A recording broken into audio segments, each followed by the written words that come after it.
Hello, everyone. Glad to be here. Thanks for sharing your lunchtime on a Friday with all of us. We are going to talk about the gig economy, and we're going to talk about having a full-time job and a side hustle, and we'll talk about what this whole gig economy thing means. So, first of all, my name is Elizabeth Lyons, and I am the author of 3 books. The first one is called Recession Proof Yourself, which was written during the big recession of our country. The second one is called I Quit, Working for You Isn't Working for Me, which is perfect for this hot job market if you're looking for a position. And then the third one is called Hear Us Roar, Unapologetic Women Leading in Corporate America. The irony is I thought I wrote a women's leadership book, but many men have actually endorsed it and bought it and read it and like it. So I guess it's a book for everyone, which is kind of cool. I am a coach. I've done coaching for leadership coaching, and I also do job-seeking coaching. And actually, this presentation is perfect because a lot of my clients will be in a job search, and then I will also help them to develop a side business and a little gig, like a gig economy, like a side hustle, so that they can actually pull in fees and revenue while they're also looking for a job, like start a little consulting business on the side. Been very successful in that. And I've also been a featured writer and a dear partner of the IEEE for, I hate to even say this, probably 17 years. I've been kicking around for quite some time. So what really makes me unique when you look at all of the coaches out there is my information is very real time. So I currently hire cybersecurity people and network people for a very large company. So I'm in the trenches. I'm talking with managers every day, all day long about talent selection. I understand the stock market and the economy very, very well, and the job market. So that makes me also very unique. And I guess my point is I've kind of been there, done it. A lot of coaches, they're coaching to past experiences or experiences they've had, work experiences they've had years ago. Then they broke off and became a coach. Or they have a program, but my stuff is real time. So what I share with you today is tried and true and time stamped, and I think that's one thing that makes me really unique. So what we're going to talk about today is the gig economy and how this can actually impact engineers and IT professionals in so many ways. Whether you're just starting off, you're a new grad and you can't get somebody to hire you, and how can you get some experience and gain some experience? Or if you're about to sunset on your career, it's a great time to start something like that before the economy tanks out, and we'll talk about that too. It's fantastic if you are retired and you want to get some money coming in and still use your skill set and be engaged out there in the workplace, but not have to deal with office politics and a boss and all that sort of stuff. So we're going to talk about all the things that kind of go into the gig economy. And then we'll also talk about if you are working full-time, does it make sense to have a side hustle, right? What do you need to do that and do that successfully? I mean, obviously, I've done it for 17 years successfully. And how, is it worth it? We'll talk about the balance between time and money, and is it really worth it? And are all good considerations for you personally. So I want to pause here a second, and I want to talk about the economy because that absolutely feeds into this topic of gig economy and side hustle. So right now, in July of 2019, we have the lowest unemployment since 1969. It will never get this good again. The U.S. overall unemployment is 3.7. In cybersecurity, it is 0% and has been 0% for probably about 18 months. In certain pockets of IT, and IT is just a big, lump generalization, it's definitely lower than 3.7 across the country. So when you have very low unemployment, what you get is everyone is working. Everyone is working full-time, and what you also find is there aren't passive candidates out there looking anymore. So let me give you an example of that. About a year and a half ago, when I opened up my recs and looked at the candidate spread, there were a lot of really great candidates that maybe had been with their company for 10 or 15 years, and they were just starting to look. They were very passive candidates. They were very selective. They had things that they wanted and needed in order for them to consider a job search and take another position. And also reject a counteroffer, which we all knew that they were going to get one of those. So a year and a half ago, we had those candidates. Now we don't. The other indicator is when I post an ad, unless it's a remote position, you know, what happens is the ad populates right away for about 7 to 9 days, business days, and then it shuts off and we don't get any other candidates. Most of the candidates are not qualified. The ones that are qualified, they're usually out of the salary range, or there's some reason why they're not a fit. What you find on the flip side, though, is contractors often will get full-time positions with large publicly traded companies or highly attractive companies. There are still contractors out there. Now, contractors are contractors, so you know, sometimes there's a little bit of a risk where the company is concerned about hiring them, wondering if they will be loyal and stay. But it's a great time for contractors if they're tired of that whole, you know, working and then not working, and they're tired of that whole agency thing. This is really the time where they could land a pretty fantastic job, because if I can't fill it on the full time, when I open up recs to the contract side in this market of low unemployment, it at least opens up the candidate pool. Now, some of that isn't great either, to be honest with you. You've got people that can't pass background checks on the contract side, get other things that go on there, but at least it allows us a larger candidate pool, because what we can deliver in terms of candidates is not great right now.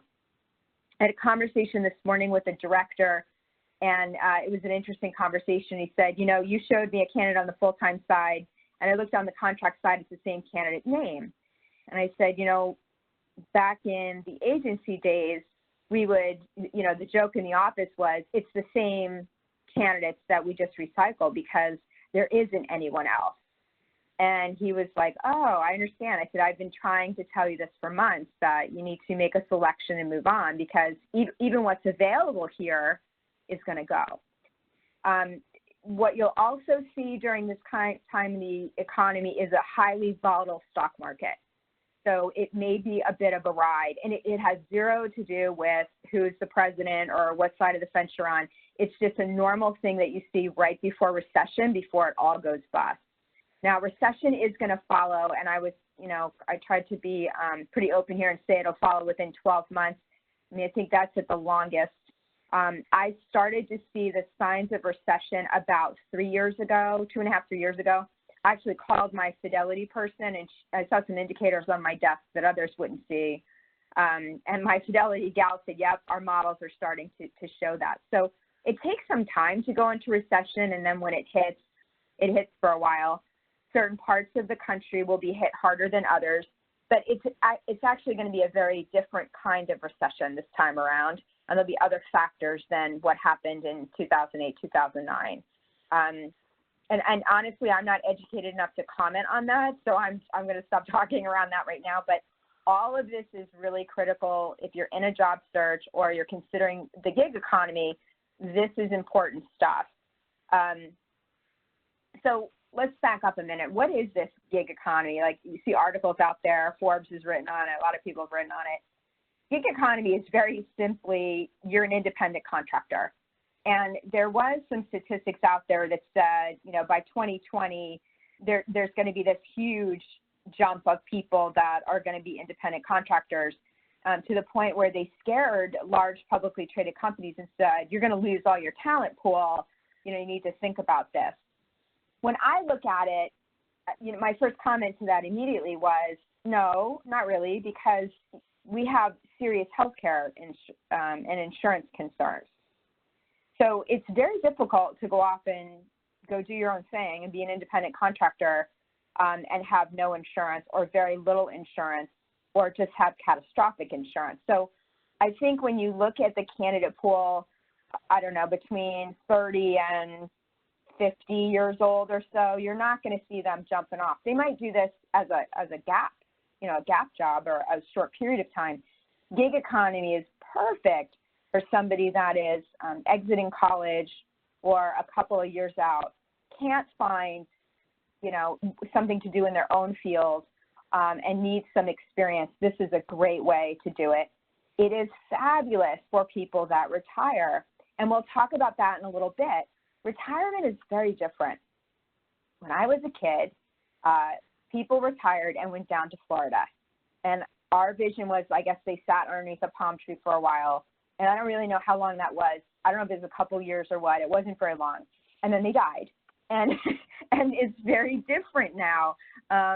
Thanks to the baby boomers, hats off. You guys are really paving and pioneering what does 60 look like, and what does retirement look like, and having, fit, healthy bodies, and being vibrant and being involved and being engaged. The baby boomers are really showing us all what it can and what it does look like. And they are actually a big part of this gig economy here. The gig economy allows you to be your own boss, set your own hours. But typically when we think about gig economy, you think about companies like Uber, where you drive. And I always ask every Uber driver, hey, tell me about how long have you driven, and do you like it? And I always ask my drivers that.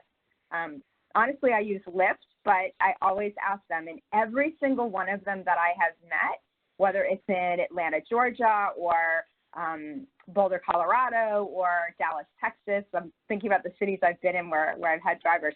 They all say that it's a side hustle. Many of them were great entrepreneurs. Some of them very young, wanted to get off into real estate or corporate real estate, and this was their side hustle.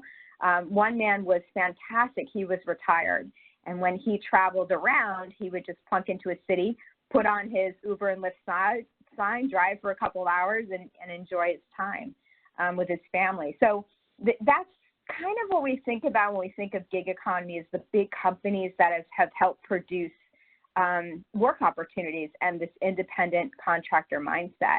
However, if you're an engineer or an IT professional, there's these great ways that we can still utilize your skill set and really need your talent before you completely exit the workforce.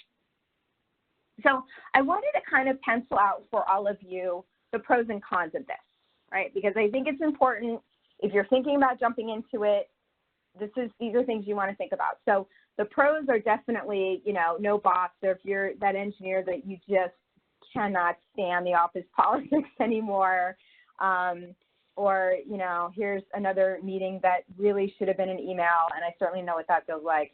The option here is there's no boss, there's no politics you have to navigate. All of that is off the table. It's stress-free practically. You don't need an office. You don't need fancy overhead. You can easily have a home office and work. You can set your own rates. You can set your own hours. And this sort of thing for engineers and IT professionals is actually very easy to set up. I've had clients where I helped them with this, and I'll show you towards the end of the presentation what you need if you want a little side hustle along with your day job, or you're going to retire and you want a side hustle and you want to start building it now. The cons of the gig economy and having this kind of a model, number one would be taxes. So you need to be very mindful around whatever you're billing, consider your tax rate as well. So I'm very conservative by nature. So if I'm going to bill something, I will bill it out plus 50%, knowing that 50% could go back into taxes, or 35%. I pick a very large number, knowing that I'm going to have to pay back that. So the biggest mistake I've seen engineers make is that they bill a job and bid it out, and either they don't allow for enough hours or they don't consider the bill rates and what they're really going to take home from it.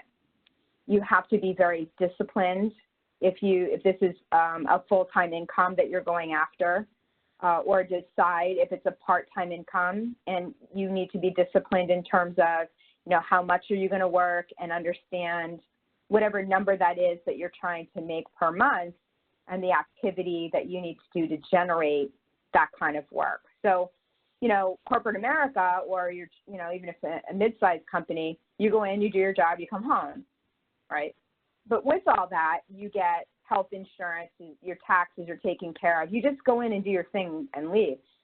If you're an independent contractor, you are now sales, marketing, accounting to invoice, and your skill set. And sometimes it's a lot to manage. So you've got to be fairly disciplined depending on, how much you also want to work your consulting business.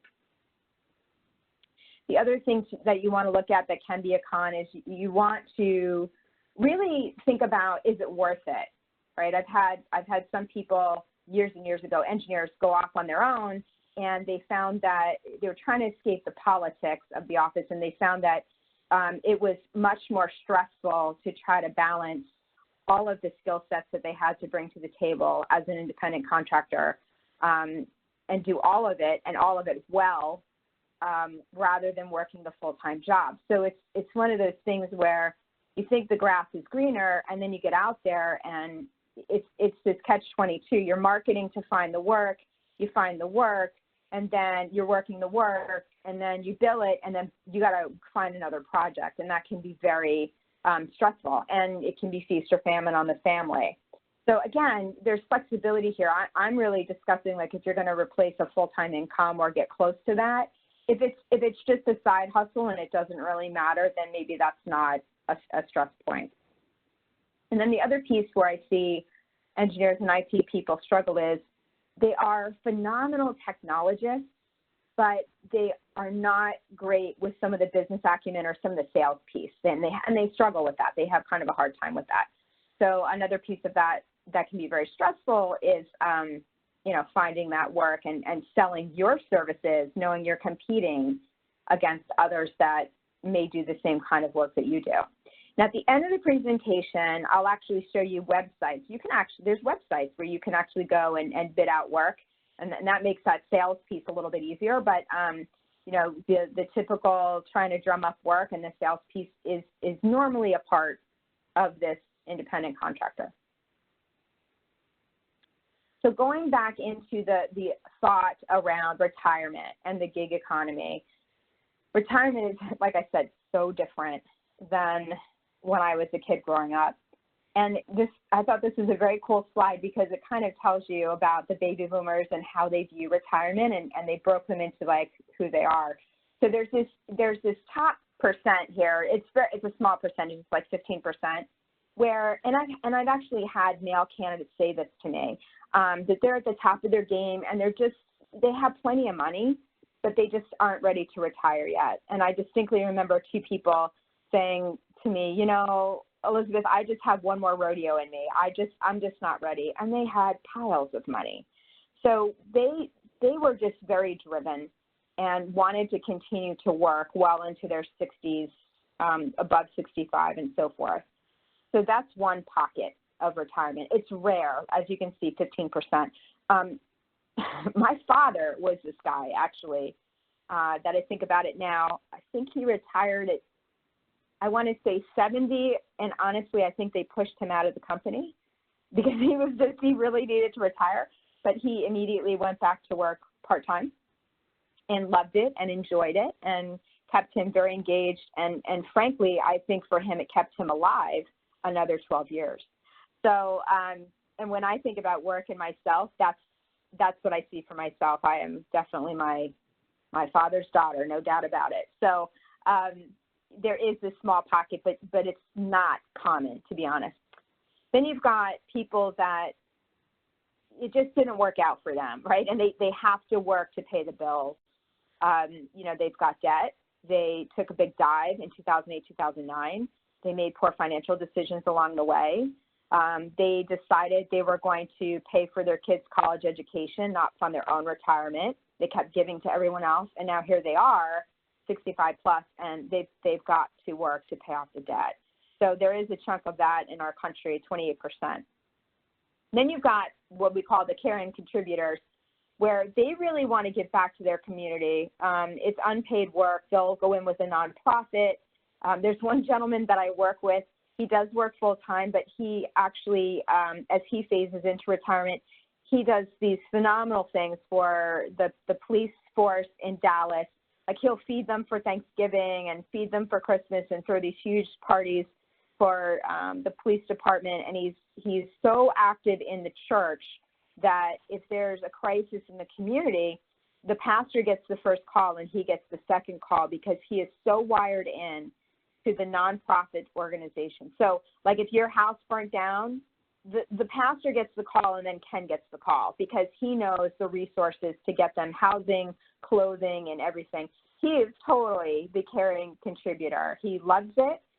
He doesn't take a dime for it. He actually organizes the school drive for our company. He's picked a school. He picks up all the stuff, gives it to the kids at year end or as they're starting school.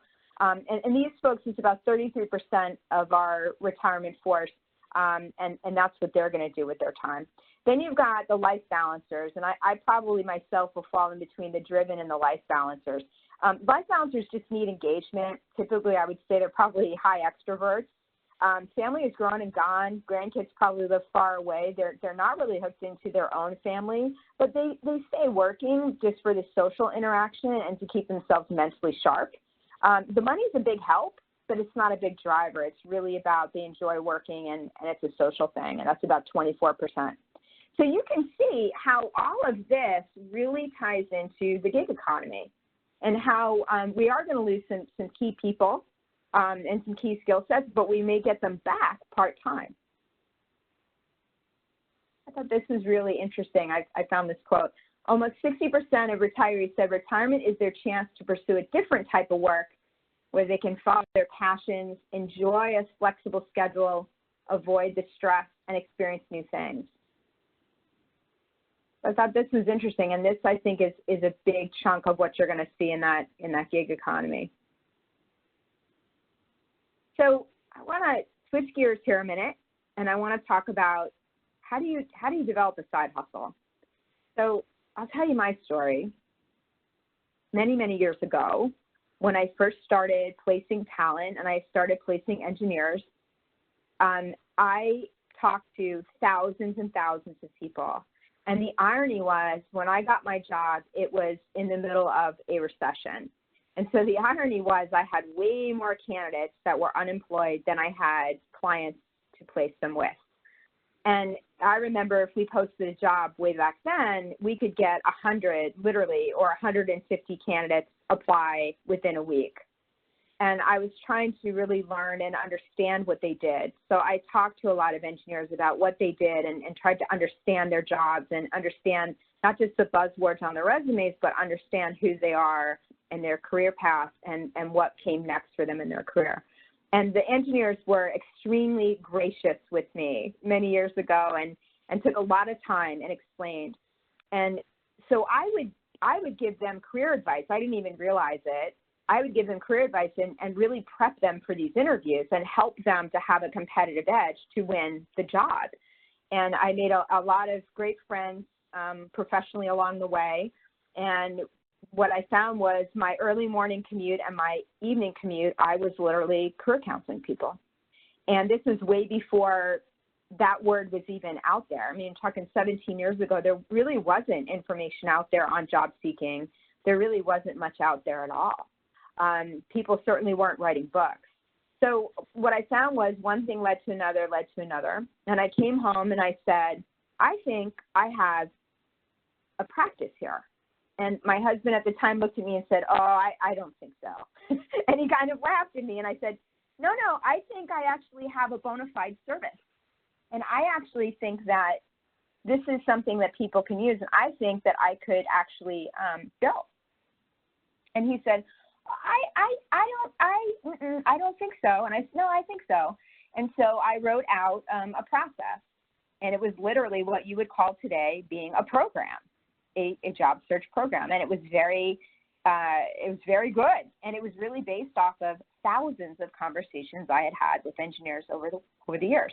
And so I started meeting clients in a Starbucks in my town, and I charged an hourly rate. And one thing led to another,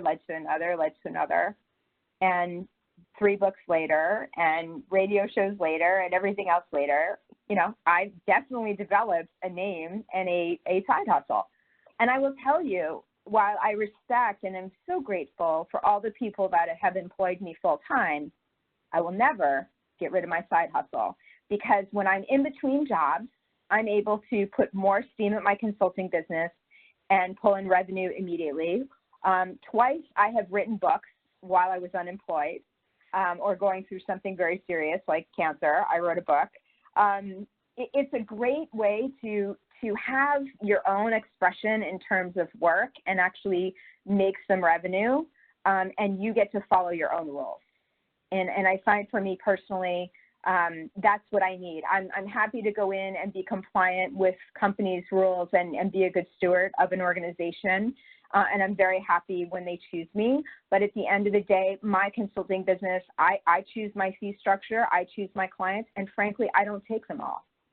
I will reject clients. If I don't think I can help them and deliver maximum return for the fee, I actually don't take them. I will refer them out. I will give free advice and turn them away. I will give free advice and tell them, if you still feel this way, come back in 30 days. I get to decide what I do in my consulting business. And that is the beauty of a side hustle, I will tell you. And with your skill sets, it would really give you a place to be highly creative and feel like you're driving your own ship. So if you want a side hustle and you're just even lightly considering it, ask yourself, what do you want to do, right? That's the first thing. What do you want to do? Do you want to consult and give advice? Do you want to get into the details of a design? You know, what do you want to do? What do you love about your own job? And then, is that billable? Like, will that create money? That's really important if you want a side hustle. And then the other question to ask is, who is my audience? Who do I serve? So I'm very clear in who I serve. I serve typically male executives at the executive level. I serve IT and engineering professionals, and typically it's a demographic, although that has changed over the years. I also serve women in leadership that have a new team, or they have never led a team before, or they have been in leadership a while and they really need a tune-up. And I'm real clear in who I serve. And so I'm also the first one to say, no, I do not work with college students. I don't want to, I won't, I have no interest. If you're 1 to 3 years, 1 to 5 years in your career, I'm not the coach for you. I have no interest, I don't want it, I'm not good at it. Honestly, I'm not good at it. So it's important to know if you're gonna break off into the side hustle, you know, what works for you. Now, I will tell you something else, a little secret. Go out there and see who comes to you. Because sometimes you're like, well, I don't know who my audience is. After 5 to 10 clients, you know who your audience is. And you also know what work you're really good at. And then you can kind of go from there. So sometimes the audience chooses you. Like I would say the last 2 years, my audience changed. And I have a lot of women clients, and then I have a lot of high-level male executive clients. And they're coming to me. I'm not marketing to them, they're coming to me. So that's something to think about too. If you don't know, sometimes life will just, you know, put you in the right place, and the people will show up.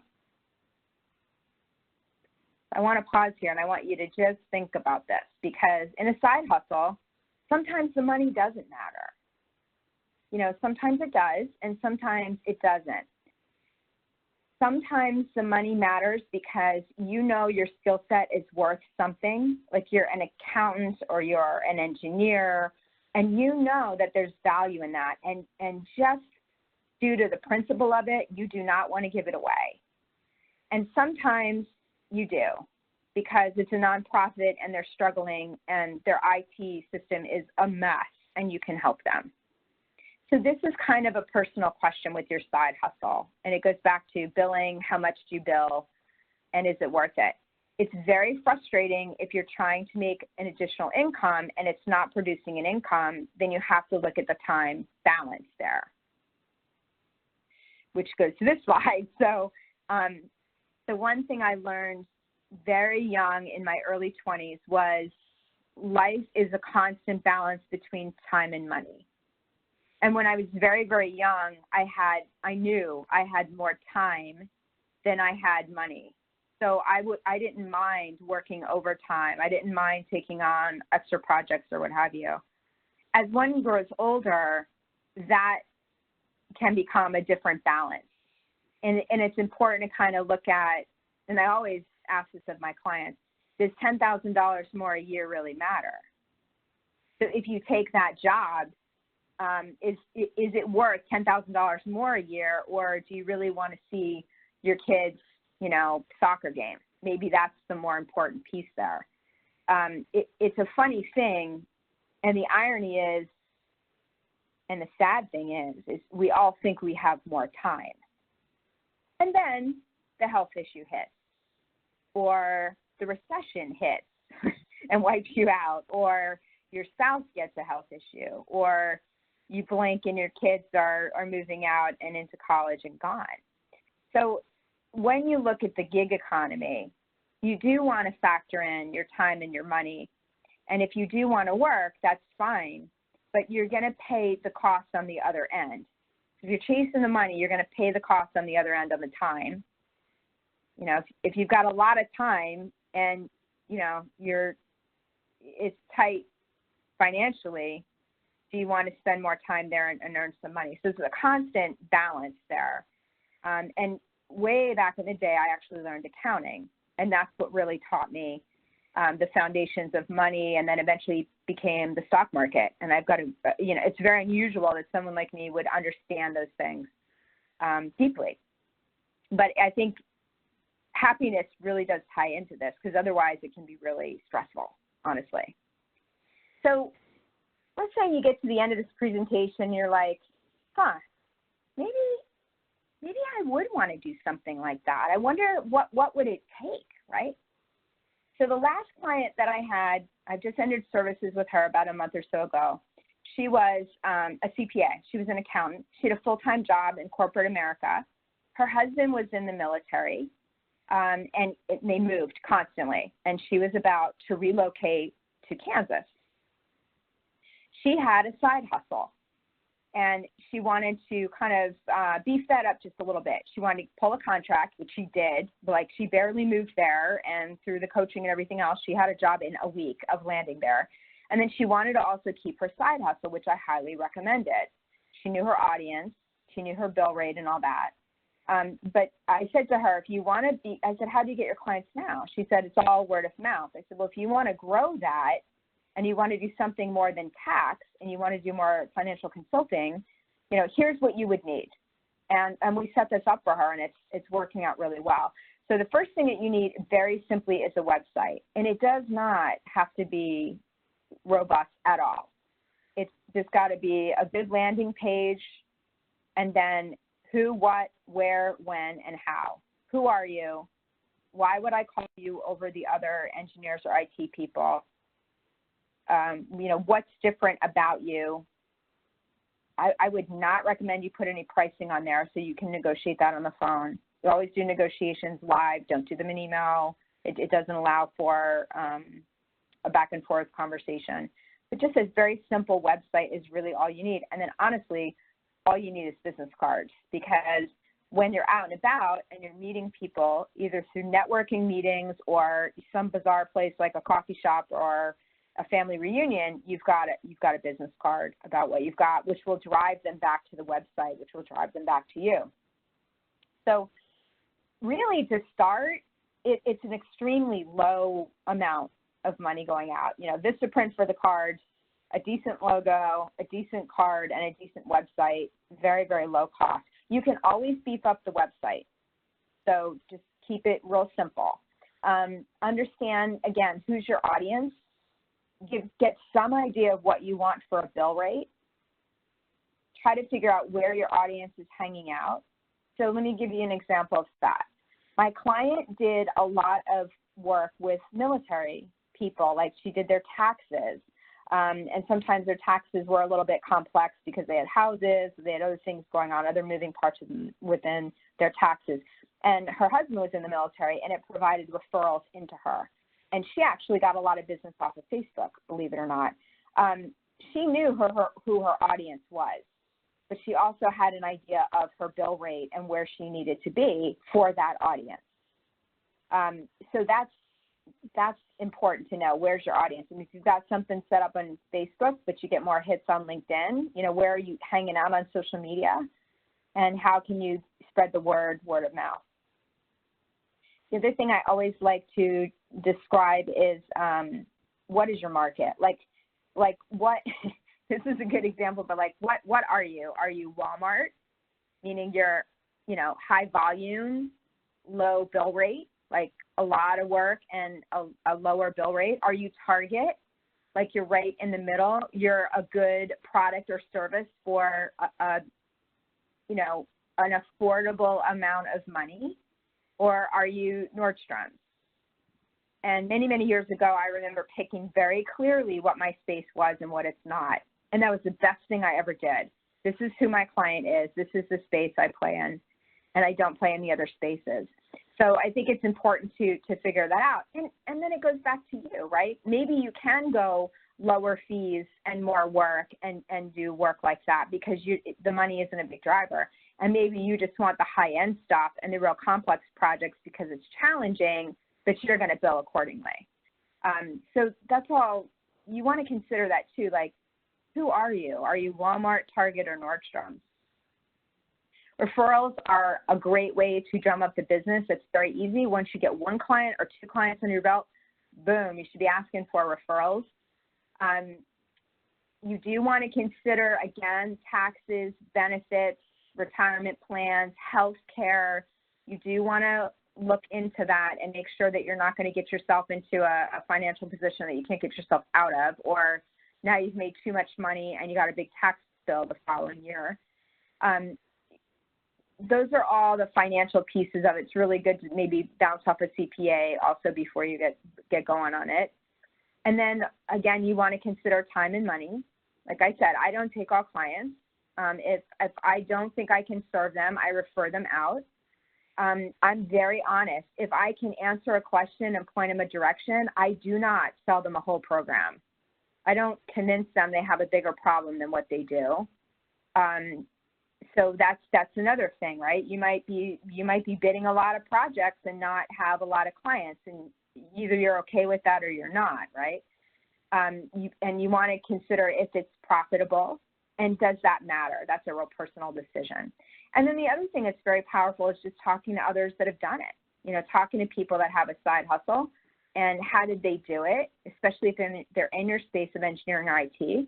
How did they find their business? What did they like? And you can say, I don't want to do that. I don't want to just get it through our website. I want to meet and greet. I want to go to maybe the IEEE meetings and see if I can meet somebody and spawn business there. Or I don't want to be out and about. I just want them to come referral only. Those are all personal choices as you're setting up your own consulting business. So this is the flash slide around me and my practice. So if you do have questions about how to set up a side hustle, I'm happy to talk with you about that. I've been very successful in guiding careers in that. If you're in job search or something like that and you want to bounce something off me, please feel free to email me directly. You're more than welcome. I've got some very funny videos about work and leadership on YouTube. So if you want to check those out, you're more than welcome. And really my space where I find you guys or where I hang out is LinkedIn. That's where I'm at. So please, if you want to be connected, I really will open up my network to you, but I don't accept all invitations. So please say that you saw me here. Write a quick note, say you saw me here, and then I'll accept you in and happy to answer anything for you or explain a little bit about my own practice. And then this slide I wanted to give to you. So if you want to do some side work, have a little side hustle, get into the gig economy, these are some great sites that I found for you. One is called Landing Jobs, Top Total, HubStaff is just remote work. So that to me looks like full-time remote positions. LinkedIn Pro Finder, I personally have not had success with it, but some have. Oops. Hang on, guys. There we go. Simply Hired also has a similar tool. And Upwork, which is over 400 engineering jobs, but the company does take, hang on, there we go. The company does take a 20% cut. And then this website right here, if you want to check this out, these also have some great websites just for freelance engineers. So you can check that out as well. So thanks so much for having me. I appreciate it. And Daryl, it's back to you. Elizabeth, can you hear me? Yeah. Okay, yeah. Cool. I do have one question. Someone asked, is there a suggested annual limit for income on side hustles? talk with your tax person, because it's going to depend on what you make now and what your tax bracket is, and I couldn't comment on that. Okay. If anyone wants to ask questions, please put them. Please place in the chat pod while we're waiting to see if there are any more questions. Elizabeth, I want to thank you for putting on this presentation for IEEE USA. I found it real informative, and I will actually be watching it again to pick up some pointers. Right now, I don't have any other questions, so if there are no questions, I want to, like I said, say thank you again. And if you want to have any last words, I'd appreciate it. Sure, my pleasure. No last words. If anybody wants to reach out to me personally, just feel free to connect through email or through LinkedIn. All right, well, cool. Well, thank you so much.